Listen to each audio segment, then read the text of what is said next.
So I know that I'm the last person before we all go out for dinner. So I will make this really fun and exciting and hopefully keep you awake so you're ready for your dinner plans. I am Laura Martinez. I am with NVIDIA, and thank you to all the NVIDIAns that are here to support me. I have been part of the confidential computing world for quite a few years now. I actually started in 2017, and I'll give you a timeline of what that looks like and what that CC journey has been for all of us, but also for me as someone that's a technologist that really, really loves this technology. I'm actually here to speak on behalf of the Confidential Computing Consortium. Thank you so much, Kate. I see her in the audience. I actually sit on the Outreach Committee. I'm very passionate about it, and as you heard from other presenters today, if you're able to join Mark's presentation and the keynote, and I think also Dave's keynote, you were able to hear that you can join the Confidential Computing Consortium if you're a startup and you have under 99 employees. There's a couple of caveats, but you're welcome to join that, or at least sit in and listen to what we want to do. So what the consortium is about is actually wants to change the world for good. So we know that confidential computing is so important to security, but it also enables so many different use cases, which is what I'm here to share. So what is the CC journey? It actually started on the PC in 2015, but even before that, ARM had it in 2004, and Mark, hopefully keep me honest here, they had that with TrustZone. It wasn't really widely available beyond TrustZone, so making it available on the PC with Intel Software Guard extensions was the very first foray into the PC. You'll notice that I have a floppy disk here, and I'm going to see a show of hands to see how old we are in the audience. How many people used floppy disks when they were younger? Thank God. Okay, so we all remember probably playing with our floppy disks at school. Oregon Trail was the first time I was exposed to a PC. And so this is really, in my mind, oops, I got excited there. In my mind, Intel SGX for the PC was really the first breakthrough in confidential computing. In 2018, Intel realized that they needed it for the data center. There were a lot more uses for the data center versus that of the PC, and they needed to expand the trusted execution environment to a larger TE for customers to use. And then in 2019, AMD came out with SEV, Secure Encrypted Virtualization. That was the first release that they had of that technology, and maybe some of you are aware that they came out later with ES, and then, of course, Secure Nested Paging, or SMP, as we all know it today. And that's also the year that the Confidential Computing Consortium was founded. In 2022, NVIDIA released our first confidential computing solution on the A100. In 2023, there was a virtualized offering from Intel, in addition to SGX that they already had. And of course, ARM also came out with their platform in 2023 as well. I think it was October of 2023. In 2024, this year, we've introduced the NVIDIA Protected PCIe. And if you're interested in that, I've got a lot of engineers and architects that can help you join our journey in protecting your PCIes. And then in 2024, you're going to see Blackwell. Tomorrow night, well, tomorrow afternoon, later in the afternoon, we've got a couple of presenters. Mike and NVIDIA will be sharing about how Blackwell is changing confidential computing for large language models. So a lot of you have seen or heard your executive team pushing for generative AI. They want to understand what your data can do for you, but they want to protect that data. You, as engineers, or as people that are in the industry today, also want to see what that journey looks like. So please join us tomorrow for that talk from Mike O'Connor and NVIDIA. Okay, so I'm going to give you a few examples of how I think confidential computing has changed the world for good. Again, I've been working on confidential computing since 2017, so I've been passionate about it since then. But since I've joined NVIDIA, I've seen so many interesting ways that customers are starting to use confidential computing. So if we think about Google when it first started, it was just a search engine, right? We had all used search engines before, but Google kind of revolutionized that, and that's how I think of confidential computing. It's literally revolutionizing how we share and protect our data today. So there's emerging technologies, I'll talk about that. There's so many healthcare examples. I'm sure you guys are aware of them, but we became aware of even more this morning and throughout the day, throughout all the different presentations that were given. Clinical trials are being advanced. I'll talk about that. Public sector opportunities where these entities were never able to share their data before because it was all siloed, which we've heard over and over again, which is now possible with confidential computing. Finance, whether it's financial services, anti-fraud, et cetera, there's so many different ways you can protect your data. Data clean rooms, you guys are familiar with that. Providing hope to those. There's nonprofits that have been started and are funded and only possible because of confidential computing today. And of course, retail. So Cyborg, I don't know, where's Nicholas? I don't know if Nicholas is here. Hi, Nicholas. Nicholas is the founder and CEO of Cyborg. And they are actually they actually do confidential vector searches. So it's encrypted vector searches, which is actually very compute intensive. And so they were able to use NVIDIA GPUs to speed up the indexing time. And it literally went from days to hours. And I'm going to talk about sustainability a little bit later. I'm just going to touch on it. But if you think about it from a sustainability perspective, to take that work scope, not only the person's time that's actually having to watch it, see how fast it's going, see if there's any problems, et cetera, watch that workload as it works, but actually taking that from days down to hours, imagine the time you could save that individual or that team in addition to the power savings that you have. And that's on the Hopper GPU. Again, we're going to talk about the performance on Blackwell tomorrow, so I hope you'll join us tomorrow for that.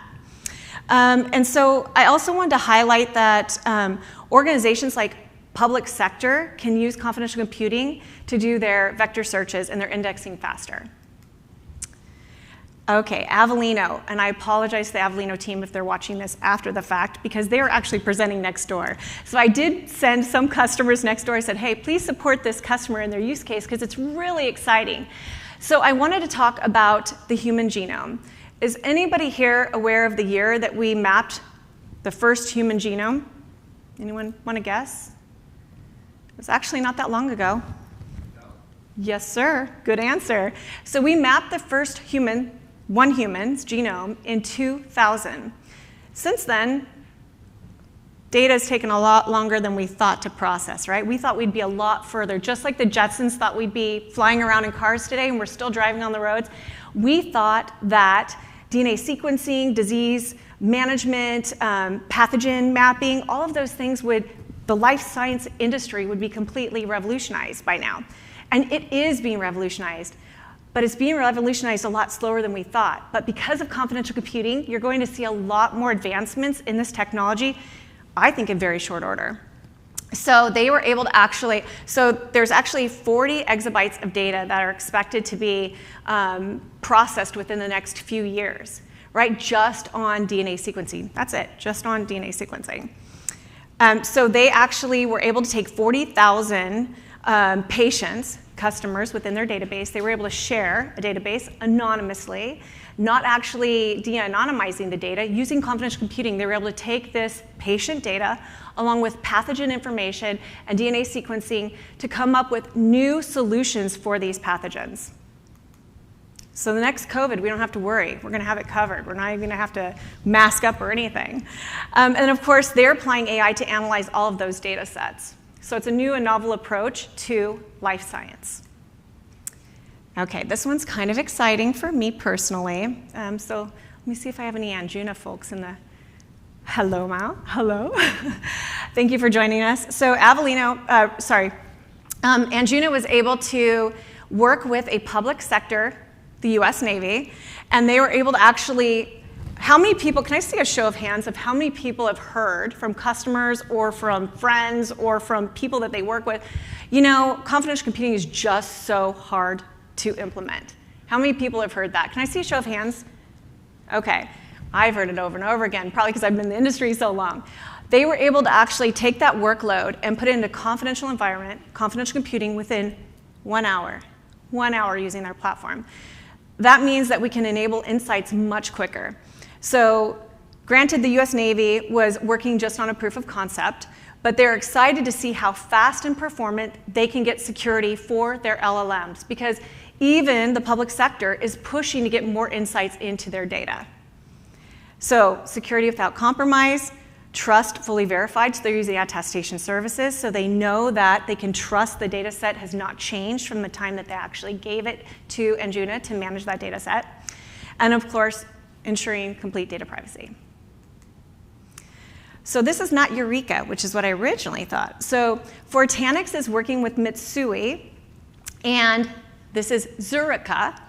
So they're working with Zuricha out of Japan, and they've actually implemented, can I see, I know I can see Fortanix right there. Hello, hello. Mitsui, Zuricha. They were able to actually take their data sets, and they went from, it's actually the range is 65% to 74%.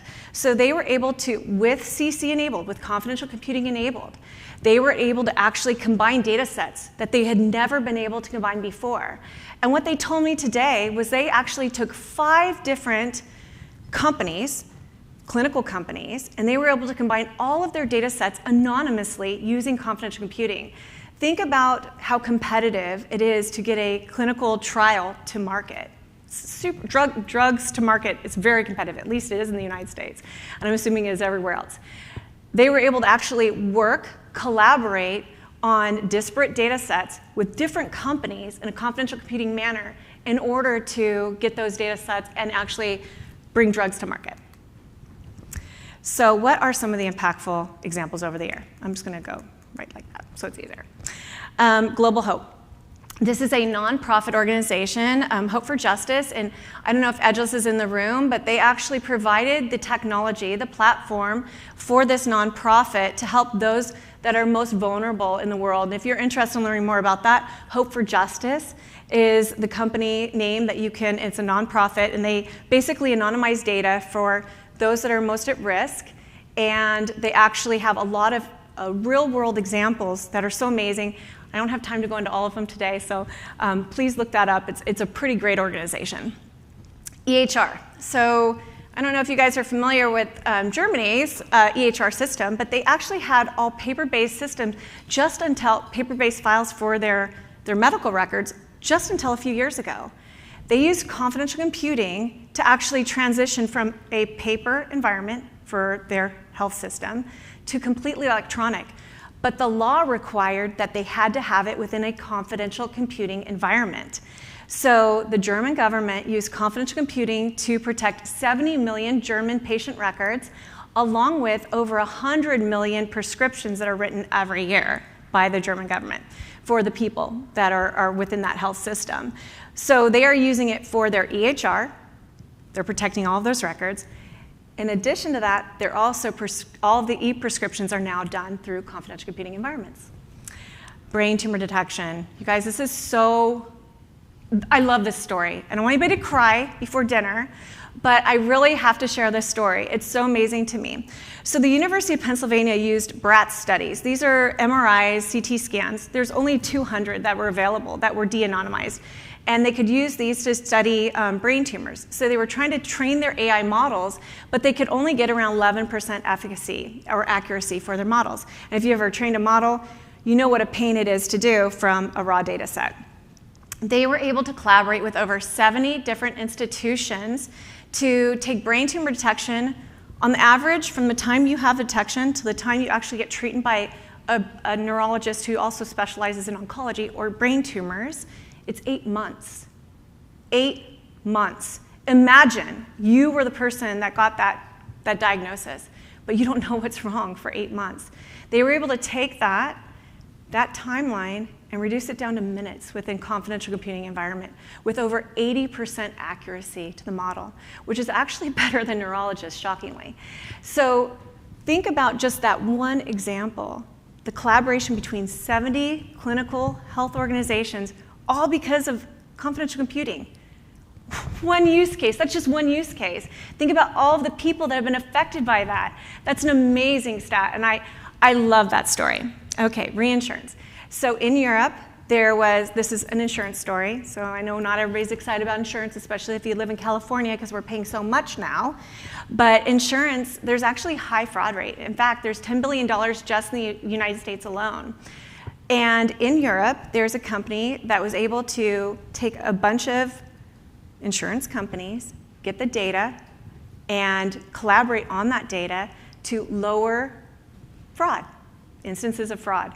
And think about it, they're all competing for the same customers, but they're able to collaborate on the data to lower fraud and lower costs for customers because of it. So that's just another opportunity for confidential computing. Retail. There is a customer, a grocer in Eastern Europe, so I'm trying to touch every part of the world with my examples, Eastern Europe, who actually used ad placement using confidential computing, and they increased the sales for those ad placements by up to 30%, depending on the quarter. It could be 20%, 30%. Another example was they were able to increase their revenue through those ad placements overall by 1 to 2%. Now, if you know the grocery industry, which I didn't before I read the case study, the average grocer only makes 1 to 2% profit. So they were able to double their revenue. So think about the opportunity there for other retailers. And we kind of heard something more along those lines from Mark earlier. And then anti-fraud. This is a great story as well. This is actually uses bank and customer information to detect fraud. So the average false positive rate for every single fraud department is in the 90th percentile. That means, pretend for a moment that you're working all day, and 90% of the work that you did, it went without any notice. Nobody cared. Imagine that. Now, they were able to take those numbers all the way down to around 12%, and they were able to see a huge increase on how they could use those people to do other projects because the efficacy of the algorithms improved so much because of confidential computing. Okay, so I'm going to give a little spiel for NVIDIA here because I'm a believer. So with NVIDIA, you have security, you have performance, you're sustainable, right? Because if you can process the data securely, more performantly, and more quickly, then you're going to be sustainable. You can do it on-prem, you can do it hybrid, or in the cloud. We have some of our CSPs here with us today. Thank you, Azure, for always activating confidential computing and making it available. We appreciate it. And if you are moving to the LLMs and you do need to secure your LLM models, the best way to do that, the most performant way to do that today, is using NVIDIA technologies. And that's really for that data and use. And you guys, I'm hoping everybody here has heard how confidential computing works. So that's why I didn't give an overview on that earlier. And we're the first and only solution for the GPU today. So if you're interested, let us know. And of course, it does, I already covered the less processing time. I actually had a call to action, but I think I pulled up the wrong slide deck. Sorry, guys. It's OK. It's almost perfect. And that's it. So if you want to learn more about confidential computing, please go to the Confidential Computing Consortium. There are a lot of different opportunities for you to learn all about it. Additionally, if you want to learn specifically about NVIDIA confidential computing, you can just Google NVIDIA confidential computing, and our gorgeous web page will come up. And then, of course, NVIDIA Flare for federated learning models. A lot of the examples I did give were the federated learning examples, or multi-party compute is also how it's been referred to. And so you do have an opportunity to learn more about that there. And that is the totality of my presentation.